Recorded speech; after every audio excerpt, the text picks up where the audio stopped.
Yung Kahapon, petition kahapon ninyo, yan. kahapon, yung Last- petition nyo ni Congressman Leila de Lima Yeah. patungkol sa unprogrammed Unprogrammed appropriations. Oo. Pakipaliwanag Kasi nga po. yung itong 19th Congress, yung unprogrammed appropriations, matagal na yan. Pero nung nakaraan, insignificant, walang kumo-question. Bakit? Maliit lang. Pangalawa, karaniwan yan, ginagamit lang para dun sa foreign assisted projects. Dahil kalimbawa, may na-expect tayo na may mapipirmahan na tulong o utang para sa isang proyekto, pero hindi pa tapos, hindi pa pwedeng ilagay sa program appropriations. Inilalagay yan sa unprogram. Para naman, pag na-aprobahan na, merong appropriations cover. Kasi hindi ka pwedeng gumasta ng anumang salapi ng bayan kung walang appropriations cover na inaprobahan ng Kongreso. So okay lang yan, walang mapapansin. Kahit na sa under the 1987 Constitution, there is no such thing as unprogrammed appropriations. Ayun. Wala yan. Kaya lang, hindi pinapansin. Pero nung 19th Congress, nagamit sa korupsyon. Anong ginawa? Pinalaki. First time in the history of Philippine budget na yung unprogrammed appropriations nung 2023 ay umabot ng 700 billion. 2024, 800 billion. At nitong huli, 2025, 300 plus billion. Paano ginamit ito? May sinubmit na budget ang Pangulo. Pagkatapos, ginawa ng Kongreso, lalo na sa Bicameral Conference Committee, yung mga program, mga pinag-aralang proyekto, inalis. Inilagay sa unprogram. Ibig sabihin na unprogram, wala pang tiyak na pagkukunan ng pondo. Pinalitan ng mga flood control, mga cat's eye, mga highway rail, yung mga proyekto na malaki ang tongpats, yung mga proyekto na pwedeng ghost projects. So yan, dun inilagay yan. Kaya ano nangyari? Dahil inalisan ng 2024, inalisan ng 250 billion para sa mga foreign assisted projects at 150 billion noong 2025, yung halimbawa yung Metro Subway, dapat yan matatapos 2028. Tinanggalan nila ng pondo sa program, nilagay nila sa unprogram. Pinalitan na naman nila ng mga flood control. Ano nangyari?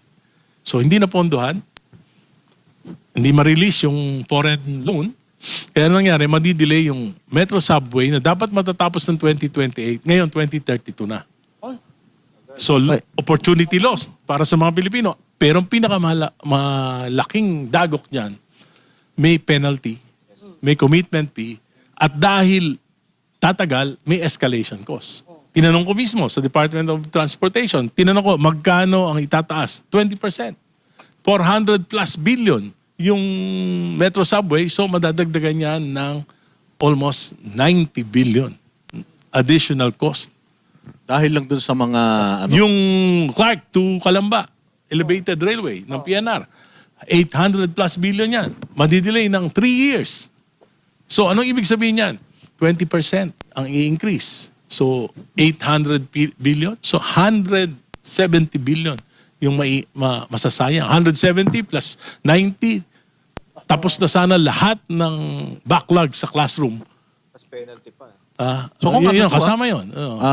So yan yung fine nagamit. ito, fine. Kaya sabi ko, panahon na para ito ay questionin sa Supreme Court. At natutuwa naman ako, I'm very confident, sinabi naman na kahapon sa oral argument, sinabi ng isang maestrado na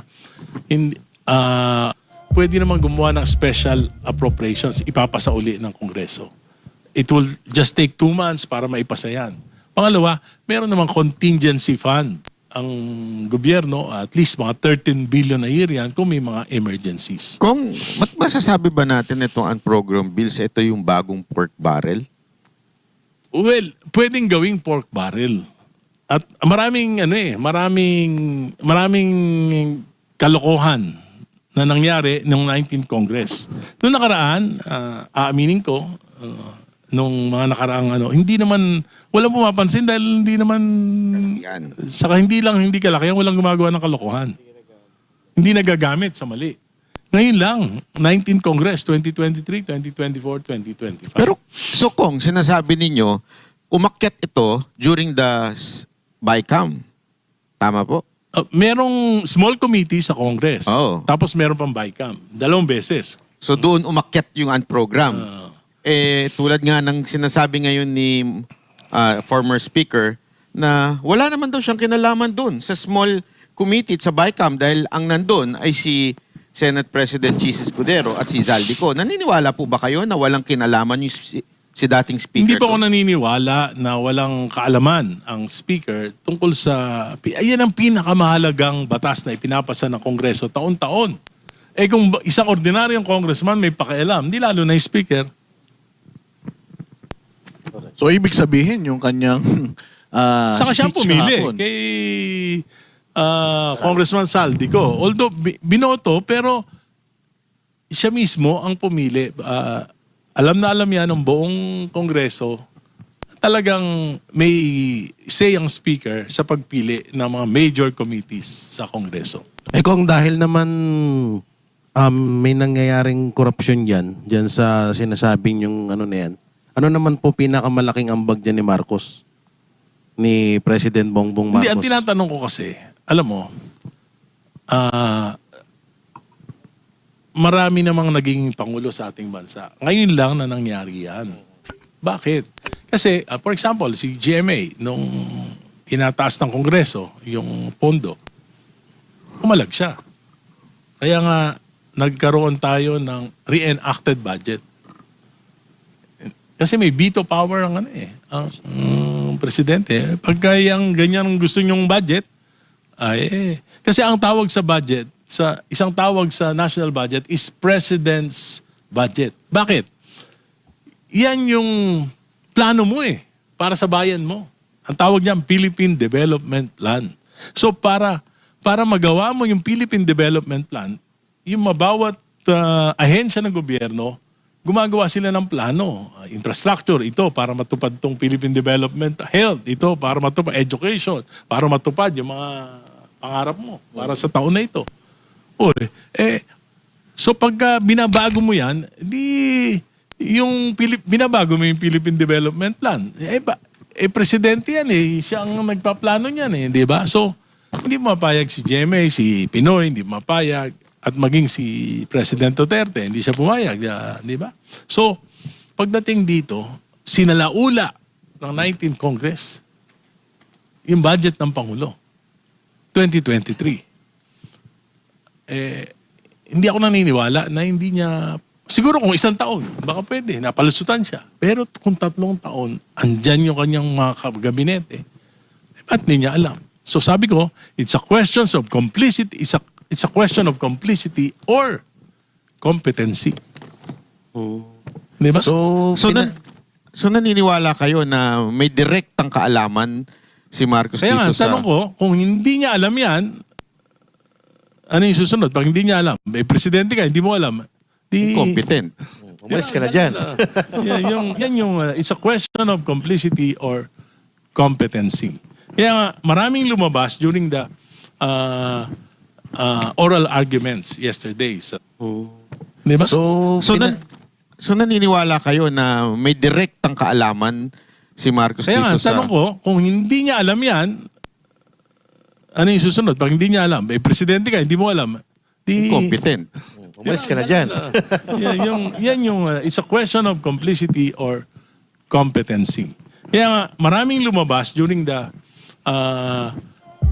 oral arguments yesterday sa Supreme Court. May, for example, ang pumipirma lang sa unprogram, sa release ng SARO, sa mga unprogram funds, yung sinabi ng Solicitor General na ano lang daw, yung Secretary of DBM.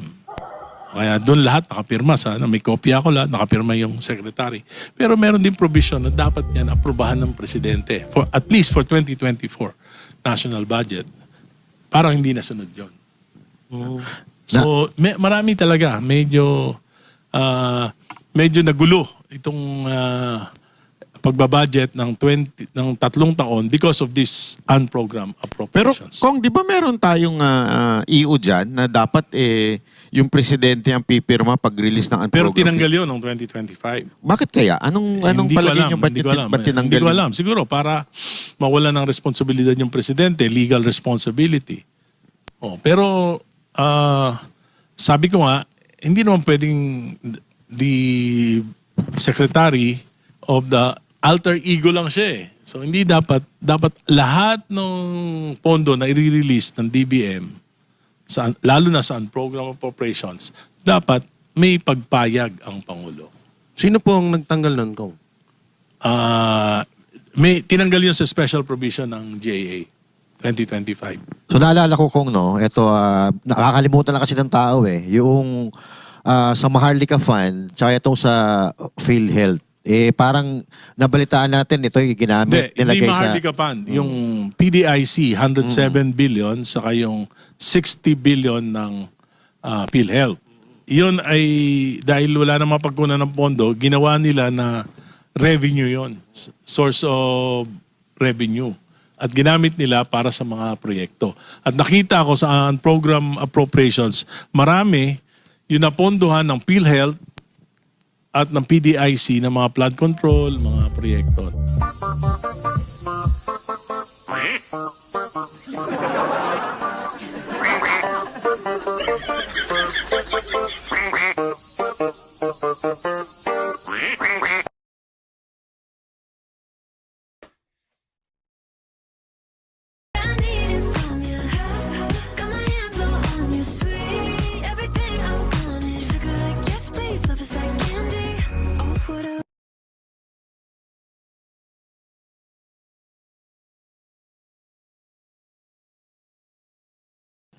Ano pong sinasuggest ninyo doon sa inyong petisyon sa Supreme Court? And I-declare na unconstitutional yung unprogrammed appropriations dahil meron namang paraan na kung sakasakali may excess na na income at may mahigpit na pangangailangan, magpasala lang ng special appropriations o kaya gamitin na lang yung contingency fund. so totally scrap natin yun, yung Pag na-declare unprogrammed. ng Supreme Court, wala na yun.